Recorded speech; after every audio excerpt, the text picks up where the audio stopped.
Sahabat-sahabat terkasih, ada pertanyaan dari seorang pendeta kepada Dr. Bambang Nursena yang dikenal sebagai seorang apologet Kristen dengan pengetahuan yang luas. Yang saya tanyakan, bagaimana dengan orang-orang Yahudi yang sekarang belum percaya kepada Yesus? Apakah mereka selamat? Karena dari awal tadi saya perhatikan Yahudi atau Israel bangsa pilihan. Rasanya banyak di antara kita juga pernah punya pertanyaan seperti ini ya. Dan untuk menjawabnya tidak sederhana. Jumlah orang Yahudi yang percaya kepada Kristus atau menjadi Kristen itu kira-kira diperkirakan sekitar 0,3 sampai dengan 1%. Jumlah pastinya susah diketahui. Lalu yang 99% orang Yahudi yang tidak percaya kepada Kristus itu, bagaimana nasib mereka? Apakah tidak selamat? Padahal orang Yahudi dikatakan sebagai bangsa pilihan. Bambang Nursena tidak langsung menjawab, tetapi menjelaskan lebih dahulu, cukup panjang ya, kira-kira setengah jam begitu, hubungan antara umat Yahudi dengan umat Kristen, mulai dari jemaat mula-mula, lalu perkembangannya dari abad ke abad, dan seterusnya. Menarik, saya sertakan tautan untuk video lengkap di bagian deskripsi. Nah, baru kira-kira di menit ke-36, Bambang Nursena menjawab begini. Cara membaca sejarah itu harus utuh ya. Maka dikatakan bagaimana dengan orang Yahudi? Itu Tuhan yang menentukan. Tapi yang jelas, apakah mereka menolak Yesus? Menolak penggenapannya pada sosok Yesus, ya. Tapi mereka tidak pernah menolak konsep Mesias. Mereka tidak pernah menolak konsep penebusan. Mereka tetap percaya dengan konsep penebusan. Hanya penggenapannya mereka belum akui pada Yesus. Jadi, menanggapi pertanyaan pendeta tadi, Bambang Nursena menjawab, itu Tuhan yang menentukan. Nah, selanjutnya beliau mengatakan orang Yahudi itu tidak pernah menolak konsep Mesias.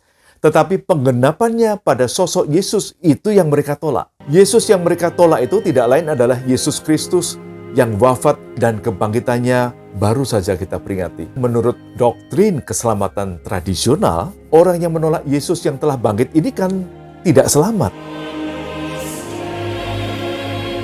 Pemahaman tradisional seperti ini rasanya lebih tegas dinyatakan di sekitar tahun-tahun 80-an ya, waktu saya masih remaja. Kami sering mendengar khotbah beberapa pendeta, baik dalam KKR maupun Bible Camp, radio dan sebagainya. Kira-kira begini, saudara-saudara, keselamatan telah diberikan dengan cuma-cuma. Terima Yesus, engkau selamat kekal. Siapa yang tidak percaya, dia akan binasa.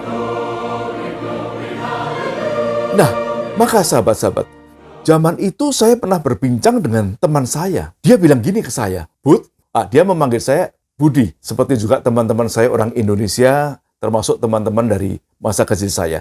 Abraham adalah nama baptis saya. Bud, dia bilang, aku percaya engkongku ini masuk neraka. Wah, kakeknya sendiri dibilang masuk neraka. Soalnya dia mati belum percaya Yesus. Mendengar itu saya tepuk punggungnya. Bud, namanya Budi juga. Kebetulan zaman saya itu nama Budi Bambang itu populer ya. Sak buacet. Saya bilang, Bud, ciamik kamu. Imanmu teguh. Kamu lebih cinta kepada Tuhan Yesus daripada kepada engkongmu. Itulah keyakinan yang terbentuk pada diri kami pada masa itu. Nah, dewasa ini saya melihat ada pergeseran. Entah itu pergeseran pemahaman doktrin atau pergeseran cara penyampaian.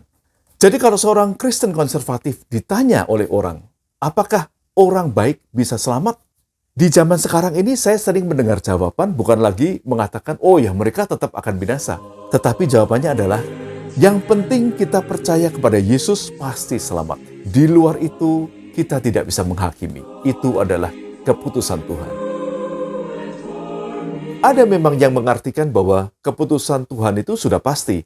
Terima Yesus selamat, tidak terima Yesus binasa. Soal kita tidak boleh menghakiminya itu kan karena pada detik-detik terakhir kehidupannya, orang itu bisa saja menerima Yesus. Tapi kalau kita bicara jujur, sahabat-sahabat, berapa persen manusia yang akan mengubah iman atau pendiriannya pada menit-menit terakhir kehidupannya? Berapa banyak dari 99% orang Yahudi itu yang akan menerima Yesus di ranjang kematian mereka? Jadi secara realistis kita mesti menerima bahwa banyak orang non-Kristen akan meninggal dalam keadaan tetap belum menerima Tuhan Yesus. Dan dalam konteks inilah jawaban, biarlah Tuhan yang menentukan, itu harus diletakkan. Sahabat-sahabat, mungkinkah jawaban yang makin umum di zaman sekarang yang serba terbuka ini dipicu oleh pertanyaan yang terus diajukan oleh jemaat Kristen? Apakah orang-orang yang tidak percaya kepada Yesus akan dicampakkan begitu saja ke neraka? Tak sedikit pula yang bertanya, bagaimana dengan ayah saya yang mengasihi saya? Bagaimana dengan kakek saya, kakek buyut saya, atau mungkin kakak atau adik saya yang belum terima Yesus? Bagaimana kalau mereka nanti meninggal? Bagi saya, dalam jawaban, biarlah Tuhan yang menentukan itu, terkandung sebuah harapan yang positif. Akan adanya pemahaman baru terhadap perkataan Tuhan Yesus di dalam Yohanes 14 ayat yang ke-6. Sehingga mereka yang tidak percaya secara nominal kepada Yesus tidak serta-merta dicampakkan ke dalam neraka. Perkataan Yesus sendiri senantiasa bermakna sangat dalam. Demikian juga amanat agung. Jadikanlah semua bangsa muridku dan baptiskanlah mereka dalam nama Bapa, Anak, dan Roh Kudus. Mungkin maksudnya bukan sekedar memberikan mereka katekisasi, lalu membaptis dan mengatakan kepada mereka, aku membaptiskan kamu di dalam nama Bapa, dan seterusnya. Saya teringat Romo Mangun yang dikatakan tidak pernah membaptiskan warga dalam pelayanannya di Kalijodo. Imam Katolik satu ini malah membangun masjid ya. Tetapi sahabat Romo Mangun, Muhammad Sobari, suatu ketika mengatakan, misi Romo Mangun sudah jelas, yaitu kristenisasi. Tetapi mereka yang dikristenkan bisa tetap Muslim yang taat, Buddha yang saleh, atau apapun agamanya.